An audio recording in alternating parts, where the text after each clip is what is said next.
I've got one that somebody actually wrote in, Jerry. Let me ask you this. Sure. They want to know if Lionel has any plans to come out with new hand cars, particularly with animated cartoon characters. Boy, I think I'll punt that one to Matt. Matt, tell us about that. And Matt's coming to the mic.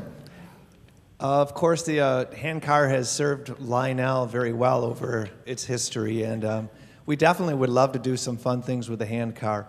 One thing you may have noticed in our most recent Christmas catalog, which we've really received a lot of positive responses on, we have the Charles Schultz Peanuts gang on a Christmas set, which we are very pleased with how that came out. Beyond that, with the Peanuts, there's various other cars. One idea that an LCCA member actually had, who came up to us and mentioned this, that it would be really nice to have like Snoopy and and Woodstock, yeah, would be a really cute idea for a hand car. But absolutely, we're very interested in finding ways to take some of these characters that we all have grown to know and love through the years and apply them to Lionel products. Do we have any? Al Colas, go ahead, sir. Hi, Jerry. This is Al Colas from Michigan. I have a personal question. Basically, as you guys know, in our Constitution, the purpose of the LCCA is to promote and foster an interest in Lionel trains. President Dennis DeVito and the entire board are committed in spending the resources in an effort to reach out, introduce the club and the magic of Lionel trains to a whole new generation of people. We made the effort to have several special events in the upcoming year. And I know we're doing a lot of things with Lionel. Mike Reagan's been very supportive of our initiatives. But I just want to know what are your thoughts about special events and things like that moving forward? Yeah, well, I mean, as most of you know, one of the things that I'm most proud of during my time at the company, which is now 8 years, which kind of blows my mind, but you know, is that during that time I feel like the LCCA and Lionel have moved closer together, work more in concert, have better lines of communication, and just do lots of good stuff together. One of the areas in all that I'm most proud of is our efforts to get out and reach people that are not in the hobby. The things we do at World's Greatest Hobby with you, the you know, various things we do.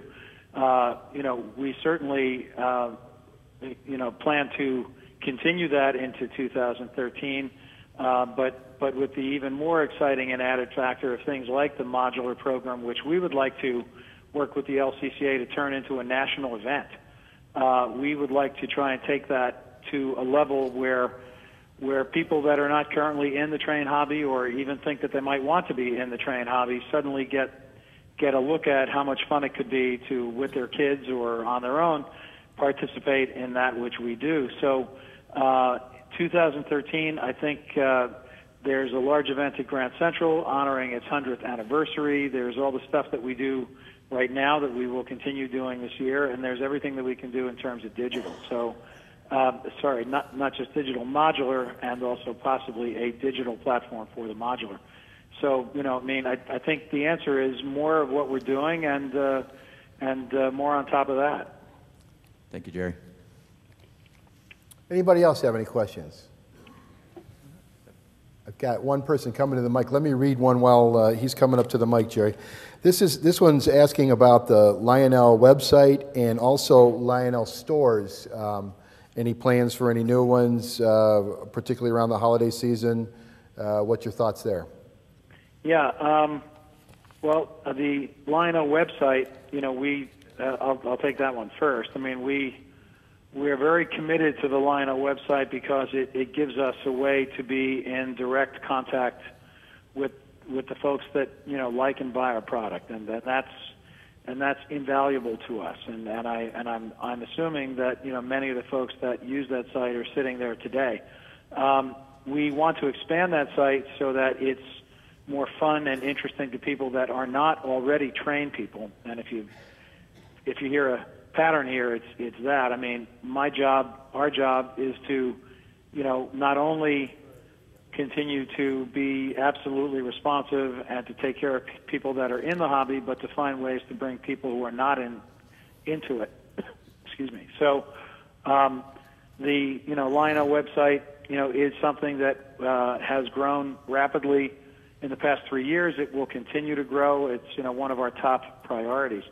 The stores, my goal, my vision, if I can be pompous enough to claim to have a vision, is that Lionel at the lower end, at the end of intro of new kids, is a Lionel adventure theme, and that Lionel adventure theme looks and acts a lot like the American Girl stores. And I've said this many times.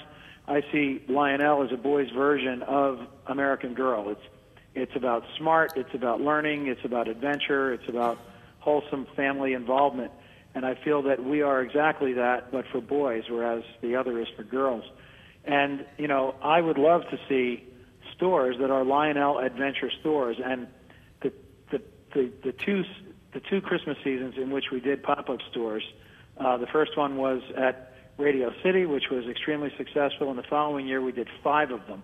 And of those 5, 4 of them were very successful, and one of them at the Mall of America was snowed in for 90 days and wasn't economically successful. But my goal in doing that wasn't really to add ways to sell product. It was as a proof of concept that a Lionel store would attract not only Lionel current buyers, but lots of people who just walked by or heard about it and came in. And it did that very successfully in our pop-up store tests.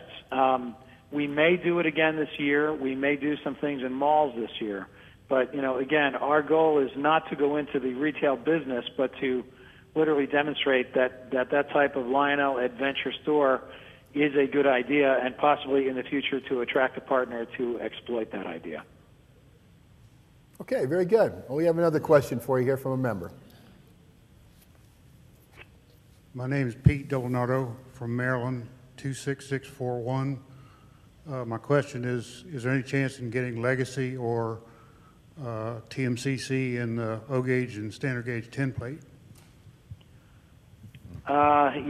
Nothing would make me happier, but I think that while the tin plate is done under license, that's not going to be able to be done. If we were doing tin plate ourselves, it certainly would be that. Right now, that tin plate is done under license with MTH, and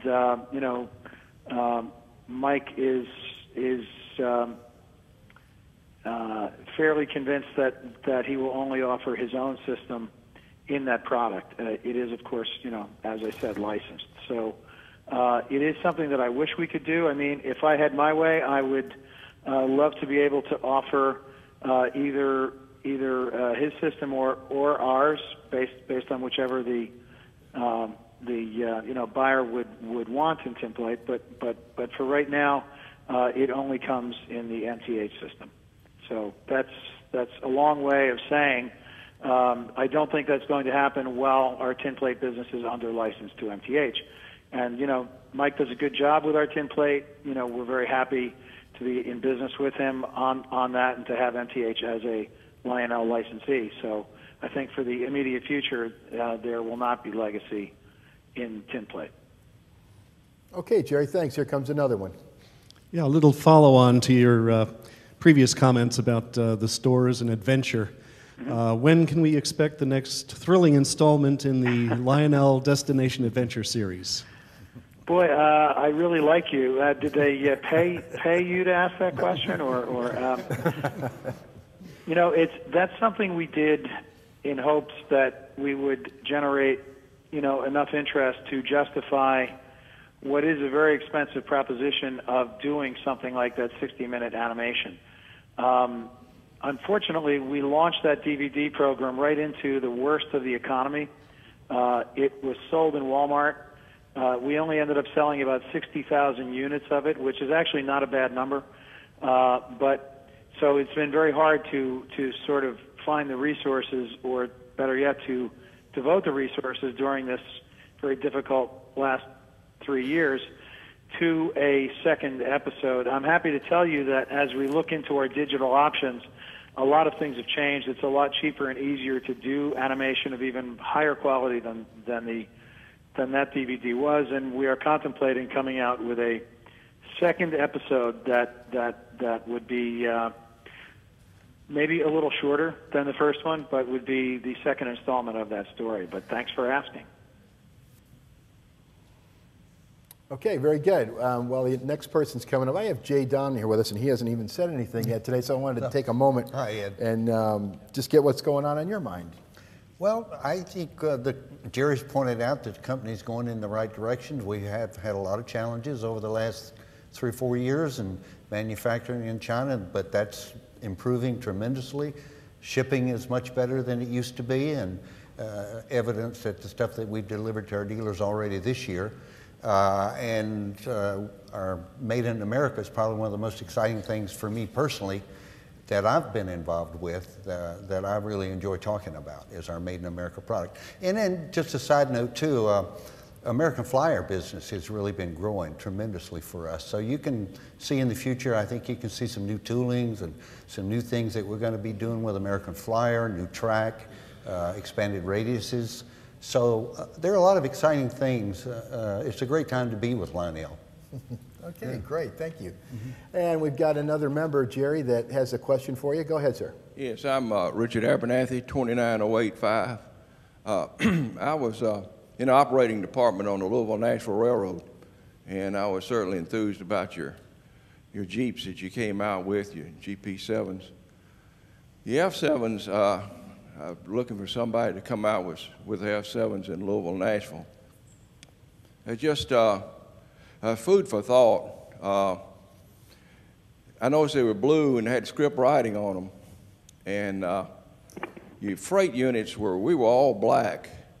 We were black with block lettering, and there's some block lettering on the B units. Your numbers are right. 834 was built in 1950, and the other A unit was built in 50. The B unit number was 900. We went through a renumbering system, and they all went to 700. Started at 700 and went up. The script writing in blue was on FP7s and our passenger engines. And I just wonder if any way that down the road you might take a look at that and make an adjustment if possible. Absolutely. I mean, it's easy for me to say yes because I'm sitting here 600 miles away. It's the guys in the product development department that should speak with you after and talk about this. But obviously we strive for as much authenticity as is possible to get. But sounds like we should put you on the payroll, though, because that's probably something that we didn't know. But again, that's something for Matt and his guys to talk about. Okay, Jerry, well, thank you very much again, and on behalf of all the members of the LCCA, thanks for watching.